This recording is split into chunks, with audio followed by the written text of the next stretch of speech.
Hello, everyone. Welcome to our briefing. Our speaker today is Michael Baney. Michael is the Intelligence Manager for the Americas team at WorldAware. He graduated from American University, where he earned his master's degree in international affairs. His primary focus of study is political instability and security in South America.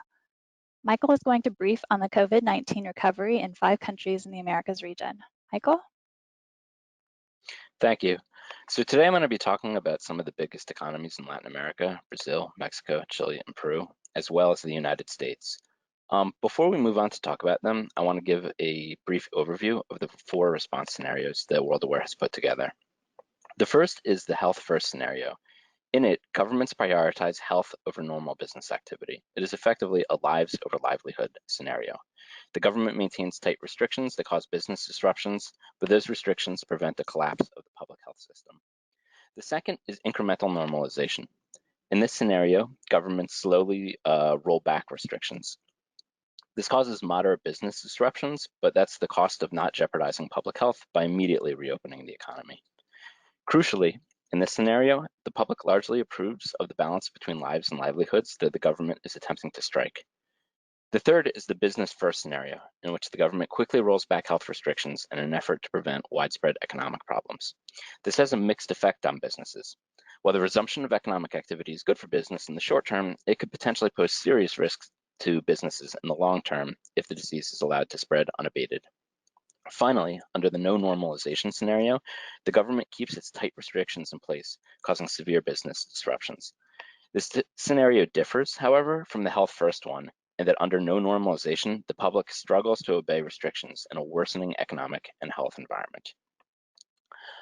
So the first country we'll go over is Brazil. Brazil implemented measures to curb the spread of COVID-19 significantly later than many other Latin American countries. It was not until March 30th, for example, that Brazil banned most foreign nationals from entering the country, nearly 3 weeks after El Salvador did the same, El Salvador being one of the first countries in Latin America, and indeed the world, to do so. President Bolsonaro has come under heavy criticism for seemingly not taking the pandemic seriously. He's insisted on participating in mass rallies, repeatedly clashed with state and local officials who have sought to impose restrictions in their own jurisdictions, and even suggested that Brazilians may have some natural degree of immunity to the disease. Bolsonaro's conduct has led to chaotic performance at the Ministry of Health. After the Minister of Health publicly disagreed with Bolsonaro about the need to implement quarantine measures, the president fired him and replaced him with a doctor who was seen more of a political loyalist, as he had supported Bolsonaro's campaign but had not previously worked in government. That took place in April. However, the replacement quit after less than a month on the job when Bolsonaro ordered some businesses, such as salons, to reopen without informing the Ministry of Health before doing so. The position has been vacant ever since, so Brazil is confronting this pandemic with no Minister of Health. That is not to say that Brazil has taken no measures. Major cities and states have imposed quarantine orders that restrict travel and close non-essential retail businesses. That includes Rio and Sao Paulo. Despite these measures, however, the growth in COVID-19 cases in Brazil has been pretty explosive over the past few weeks. Brazil is now sometimes reporting more daily infections than the United States, and its daily number of deaths is not far behind. This is largely due to structural issues that will be hard for Brazil to address. Despite being a vast country, over 85% of the population lives in urban areas, and the density leads to spread. Much of the urban population lives in favelas, the shanty towns present in all major cities. In those areas, social distancing is not really possible. Clean water to wash hands is not always available, and hand sanitizer is an unaffordable luxury to many people who live there. These factors conspire to make control of the disease difficult. Despite the rising number of infections and difficulties in slowing the spread, several cities and states are now rolling back their restrictions. Because the government has placed so much emphasis on reopening despite its difficulties, Brazil will likely continue on a business-first path. The government is very much committed to keeping the economy running. This is especially the case given that it was very worried about a recession even before COVID hit the country. So we do believe that a business-first approach is likely to continue over the next months. However, the government may go to no normalization if the government feels forced to suddenly impose restrictions as a last-ditch effort to control the disease. Possible indicators of that would be businesses closing despite the looseness of restrictions, either out of refusal to place their workers at continued risk or because of a lack of customers. Protests are also a possible indicator. The spread of the disease and the government's handling of it has led to significant declines in Bolsonaro's popularity. If the disease so overwhelms the public health infrastructure, the support for Bolsonaro among the population, or even more importantly, in the Congress, collapses, the government may abandon its current laissez-faire attitude. Even by Latin American standards, Brazil has a low number of doctors per capita and hospital beds per capita, and we are watching closely for examples of local healthcare systems becoming completely overwhelmed as a possible indicator that the government will feel pressure to suddenly reverse course and impose harsh restrictions. Moving on to Mexico, despite Mexico's president being on the opposite side of the political spectrum as Bolsonaro, Mexico's approach to the outbreak has been remarkably similar to that of Brazil. Mexico was one of the last countries in Latin America to impose restrictions in response to the outbreak. Unlike most other countries in Latin America, it still has not banned international passenger flights from arriving. It has since imposed a new system in which restrictions are determined by state, with each state being rated red, orange, yellow, or green, and that rating is dependent on COVID activity in the state. All states are currently red, meaning that restrictions remain nationwide, with some exceptions carved out for municipalities with very little COVID activity, many of which are in remote areas. Normally, in all states coded red, non-essential businesses are closed. But it's worth pointing out that the restrictions imposed by the system are largely a means to advise state governments rather than a set of mandates placed upon them. Individual states, for example, can impose restrictions above the standards set for their color rating. The states can also loosen or derogate restrictions for their color rating. 8 states have lifted some restrictions despite still being coded red. The governor of Jalisco has been fairly outspoken about allowing economic activity that would otherwise be prohibited while the state remains red.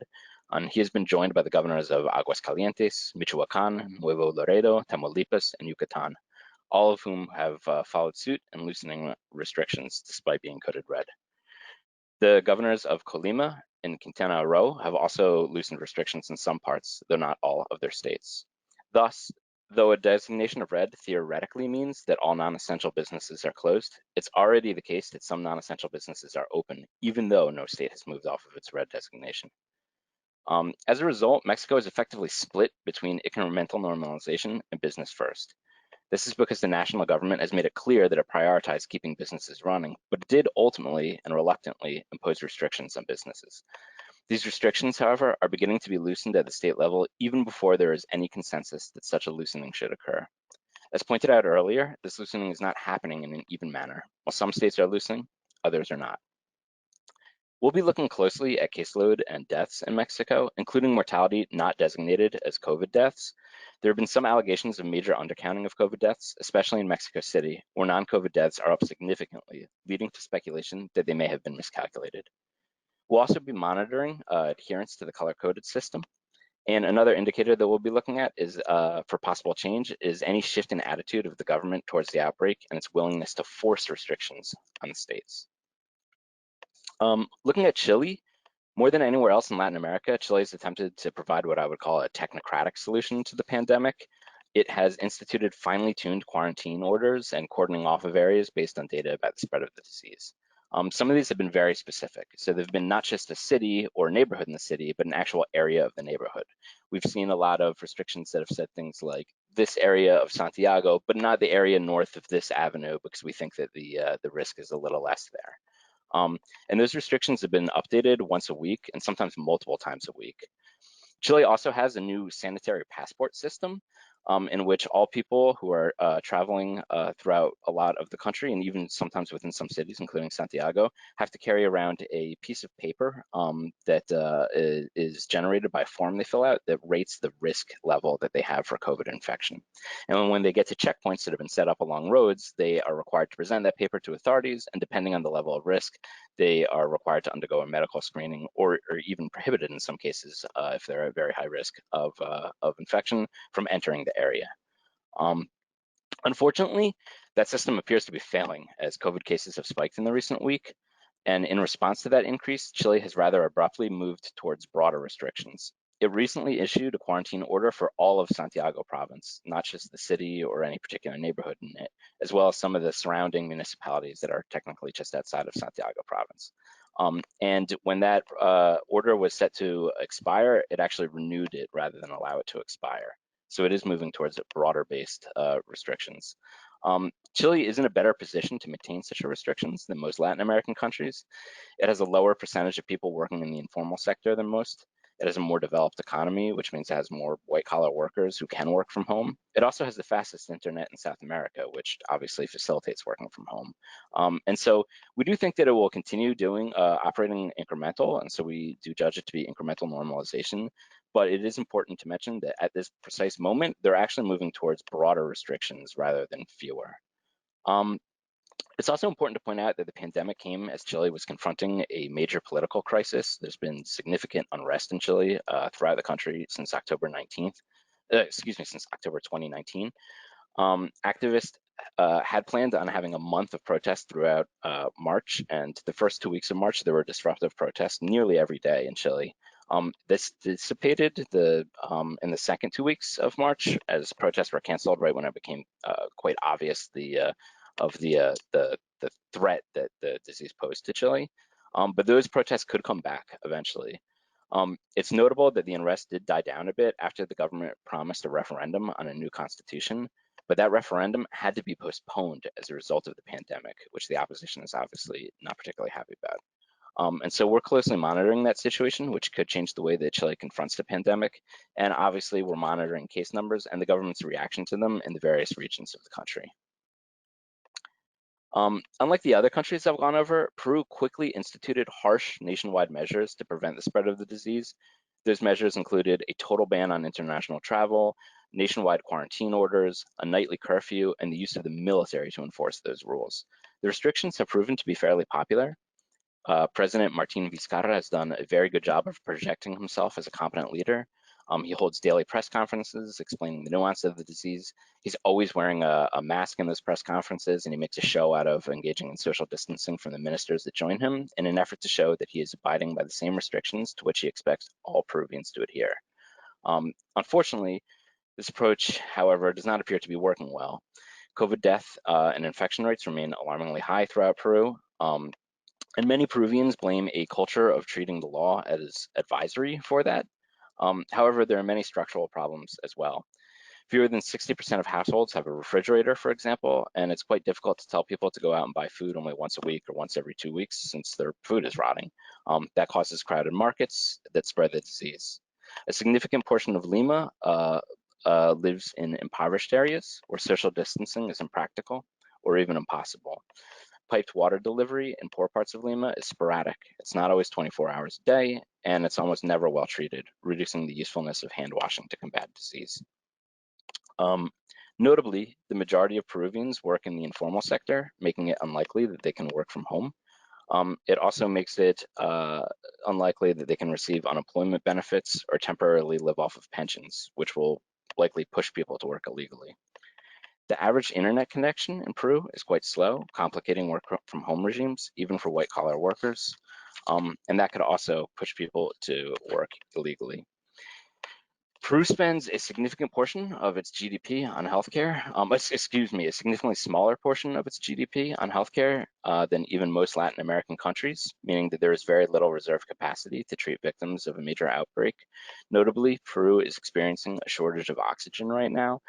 The government is attempting to convert the production of oxygen for industrial use, such as mining, over to medical use, but even this is likely to fall short of demand. And this has dominated recent headlines, and it threatens to become a real scandal. It's particularly embarrassing that given that a large part of Peru is Amazonian, the Amazon is the so-called lungs of the world. There have been many commentators in Peru who have said, how can it be that we have the lungs of the world and yet we're dying because of a lack of oxygen? Despite this, however, Vizcarra's popularity remains very high. It's about 80% approval. To put this in perspective, past Peruvian presidents have frequently had approval ratings of less than 20 and sometimes even less than 10%. Vizcarra has indicated that he wants to loosen some restrictions on economic activity, but in a gradual manner and at a slow pace. His popularity will likely allow him to do this, despite the degree to which many Peruvians are suffering due to the economic downturn. If the disease continues to spread unabated, the government may even fall into a health-first situation in which the government, with the government postponing any further loosening of restrictions. Indicators for change that we are monitoring include people returning to work out of necessity despite the restrictions, and a decline in Vizcarra's high approval rating, which allows him to keep the painful restrictions in place. Finally, we'll be looking at the United States. As many of you likely know, the US has imposed a ban on the entrance of non-resident foreign nationals who in the past 14 days have been in China, excluding Hong Kong and Macau, Iran, the United Kingdom, Ireland, the Schengen area of Europe, and most recently added was Brazil. It's also ordered that flights from those countries may only arrive at one of 13 airports. This restriction isn't as burdensome as it might seem, as the 13 airports on the list are among the busiest airports in the country, and many of the flights would have arrived there anyway. US citizens and permanent residents who arrive from the affected countries are required to self-quarantine for 14 days. While the federal government hasn't imposed social distancing, quarantine, or stay-at-home orders, the states have. And so really there's 50 different policies since the ball is so much in the state's court. Again, as you most likely know, all states have begun to loosen their restrictions. Stay-at-home orders have been lifted, and business restrictions are also being loosened and lifted, mostly gradually. This is possible because the daily COVID deaths in the US are less than half of what they were at their peak in mid-April, and daily new cases are also down about 30% from their peak in early April. The decline in cases and deaths, however, is largely driven by a few outlier states, which have seen dramatic declines in COVID activity. So, for example, the 7-day rolling average of new cases in New York State is only about 10% of what it was at its peak. And the 7-day rolling average of average deaths, daily deaths in New York State is only about 5% of what it was at its peak. New Jersey and Connecticut have also seen dramatic declines in COVID activity. Again, it's important to stress that these states are true outliers. As the center of COVID activity in April, they had an enormously disproportionate number of cases and deaths. And the decline in COVID in those states has an outsized effect on the national average. Some states are currently moving in the opposite direction. Arizona is probably the most notable. The 7-day rolling average of daily new cases that have been reported is now more than 3 times what it was when the governor began easing restrictions. The easing of those restrictions occurred while Arizona's case curve was still clearly becoming steeper with absolutely no flattening, and officials have now expressed concern with the ability of hospitals in Arizona to absorb all of the new cases. California, which won some praise for its decisive action earlier in the pandemic, likewise opened before there was any demonstrable flattening of the curve. Now there are more cases being registered in California every day on average than there were at any other point in the pandemic. Florida is another state that is now registering far more new cases than it was when it began to ease the restrictions. And it's notable that while Georgia was the subject of much media attention for its for its early reopening, its reported case and death curves remain relatively flat. It is true that the states that have seen major increases in case counts have not seen corresponding increases in deaths. Part of the reason for that is likely increased testing capacity. However, another part of that reason is simply the natural lag between case detection and death. In Arizona and Florida, for example, the case count really only started to boom over the past week. And unfortunately, it is the case that some of the people who tested positive over the past week will die in the near future, causing a lagged increase in death numbers. Many states in the US will likely continue to gradually reduce their restrictions.